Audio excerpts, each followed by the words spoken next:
ఫిర్యాదుదారుడు బెస్తా శ్రీనివాసులు సింగరమల గ్రామస్తుడు. అతను సింగరమల సొసైటీలో గతంలో అంటే ఇటువంటి రికార్డెడ్గా హీఈస్ నాట్ ఎ మెంబర్, కాకపోతే అతను ఒక దత్తపుత్రుడు. వాళ్ళ మదర్ ఇప్పుడు 15 years బ్యాక్ చనిపోతే వాళ్ళు ఏదో కరోనా విషయంలో వాళ్ళు వలస వెళ్ళడం జరిగిందని చెప్పేసి వాళ్ళు ఫిర్యాదు చేస్తున్నారు. అయితే తిరిగి వాళ్ళకి సభ్యత్వం కోరడం కోసం మాకు అఫీషియల్గా పూర్తిగా దరఖాస్తు చేయలేదు, కానీ ఫిర్యాదు రకంగా మేము అన్అఫీషియల్గా వాళ్ళు డబ్బులు కట్టుకున్నారు అనే ఫిర్యాదు మీద మేము దర్యాప్తు అది చేపించాము. సరే, అయితే అతనితో పాటు ఈ గత 4-5 సంవత్సరాల నుంచి ఎవరికి రేషన్ కార్డ్స్ రాకపోవడం వల్ల వాళ్ళు అంటే స్కిల్ టెస్ట్ కండక్ట్ చేసుకొని సభ్యత్వంకి అనర్హులుగా ఉన్నారు. ఏదైనా కానీ అతన్ని కూడా మనం పరిశీలన చేసేసి దాంతోపాటు ఒరిజినల్గా ఆ సొసైటీలో 115 మంది సభ్యులుగా కొనసాగుతున్నారు. అయితే వాళ్ళను కొంతమంది అంటే వాళ్ళ కూలీల కిందనో దేని కిందనో కొంతమందికి అన్అఫీషియల్గా వాళ్ళు అందులో దించడం జరుగుతుంది. ఈ ఫిర్యాదుదారుని ఏదైతే ఫిర్యాదు చేస్తున్నారు కాబట్టి మిగతా ఏదైతే అన్అఫీషియల్గా దిగుతున్నారో వాళ్ళందరికీ మేము ఆఫ్ చేస్తామని చెప్పేసి అందరికీ నేను విజ్ఞప్తి చేస్తున్నాను. అదండి మొత్తము. ఇప్పుడు ఎవరైనా కానీ ఆ సంఘానికి ఉండే అధికారాలకి తమకు అందులో పెట్టుబడులు కానీ పట్టుబడులు కానీ రాబడులు కానీ అదంతా సంఘం ఫిర్యాదు చేస్తే దాని మీద యాక్షన్స్ ఉంటాయి. సంఘం వాళ్ళు ఎవరు ఫిర్యాదు చేయలేదు, పూర్తిగా అది సంఘం యొక్క వాళ్ళకి పవర్స్ ఉంటాయి. వాళ్ళు ఏం చేసినా కరెక్ట్. సహకార చట్ట ప్రకారం సహకార చట్టంకి ఎక్కడ ఏ అధికారి కానీ ఏ ఆఫీస్ కానీ దానికి లోబడే ఉంటుంది. బాధితుడు అంటే ఆ బాధితుడు ఎన్ని నెలల క్రితం వచ్చాడు ఎంక్వైరీ చేయండి, అతను ఊళ్ళో ఉన్నాడా చెప్పేది. సంఘం 15 మందిలో కూడా ఎవరికి ఆధార్ కార్డులో స్థానికంగా లేవు సార్, అన్నీ ఉన్నాయి.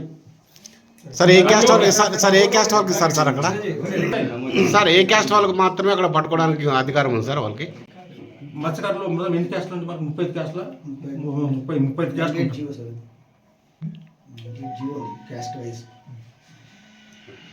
మీ మందికి కానీ చెరువులో స్థానం కల్పించే అవకాశం మాకుంది, రిప్రజెంటేషన్ పెట్టుకోవచ్చు అని చెప్పారు. అది ఎంతవరకు నిజం? ఒక చెప్తాను కదా, ఇవన్నీ మీ రేషన్ కార్డు, మీ యొక్క ఆధార్ కార్డు అవన్నీ చెప్పి మీరు పెట్టుకుంటే మేము స్కిల్ టెస్ట్ రాస్తాము సార్. ఒక్కసారి చెరువులో దిగితే 11 టన్నులు చేపలు పడుతున్నారు.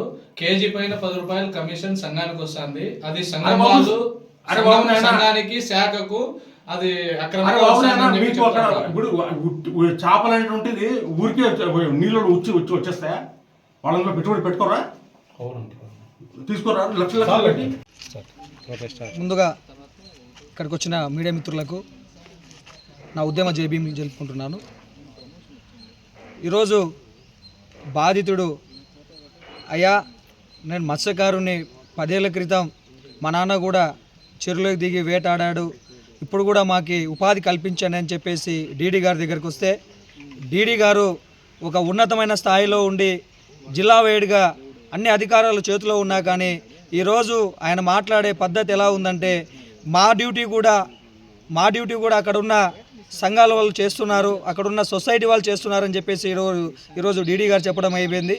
అలాగే ఈరోజు ఇంకొక విషయం చెప్పుకోవాలా, 115 మంది అధికారికంగా ఉంటే అడిషనల్గా 116 మంది మొత్తం 226 మంది ఈరోజు చెరువులోకి దిగుతున్నారు. ఈరోజు 11,000 టన్నులు చేపలు పట్టి అందులో కేజీకి 10 రూపాయలు సొసైటీకి ఇస్తుంటే ఆ సొసైటీ ఈరోజు ఎన్ని లక్షలు దండుకుంటుందో గవర్నమెంట్ సొమ్ముకి డీడీ గారితో సహా కలిసి అందరూ కూడా గండి పొడుస్తున్నారు. ఒకసారి ప్రజలు కూడా ఆలోచించాలా. బాధితుడు సింగనమలకు వస్తే నేను పొడుస్తాం చంపుతాం అంటున్నారు. అయ్యా ఇది ఎవరి ఆస్తి కాదు, ఇది ఒక ప్రకృతి ఇస్తున్న సంపద, ఇది కూడా మీరు దృష్టిలో పెట్టుకోవాలా. డీడీ గారు ఒకసారి ఆలోచించుకోండి. ఇంకొకసారి ఇవి ముందుకు పునరావృతం అయితే ఎస్సీ ఎస్టీ బీసీ మైనార్టీ తరఫున డీడీ ఆఫీస్ ముట్టడి డీడీ గారి మీద కూడా ఎంక్వైరీ చేపిస్తామని చెప్పేసి ఈ మీడియా మొత్తం ద్వారా మీ అందరికి తెలుపుకుంటూ జై భీమ్ జై భారత్. నమస్కారం సార్, నా పేరు బి వెంకటనారాయణ, మాది సింగల్మల గ్రామం సార్. చెరువులో 115 మంది భాగస్తులు ఉండగా అనాధికంగా 116 మంది భాగస్తులు దిగుతున్నారు. వాళ్ళతో పాటు మమ్మల్ని చెరువులో చెరువులో దింపుకోమంటే దుర్భాషణ మాటలు మాట్లాడుతున్నారు సార్. మేము మీకు చెరువు కాటికి వస్తే మిమ్మల్ని కొడతాము చంపుతాము అది అంటున్నారు సార్. వాళ్ళకి కొంతమందికి రేషన్ కార్డు లేవు, ఆధార్ కార్డు లేవు. ఇప్పుడు వాళ్ళతో పాటే మమ్మల్ని కూడా చేర్చుకోమంటే మేము చేర్చుకోము అది ఇదని మాట్లాడుతున్నారు సార్. 115 మంది ఒరిజినల్ భాగాలు ఉంటే భాగాలు లేని వాళ్ళలో 100 మంది పైగా ఉన్నారు sir. B Venkatanarayana Paparayudu sir మాట్లాడేది.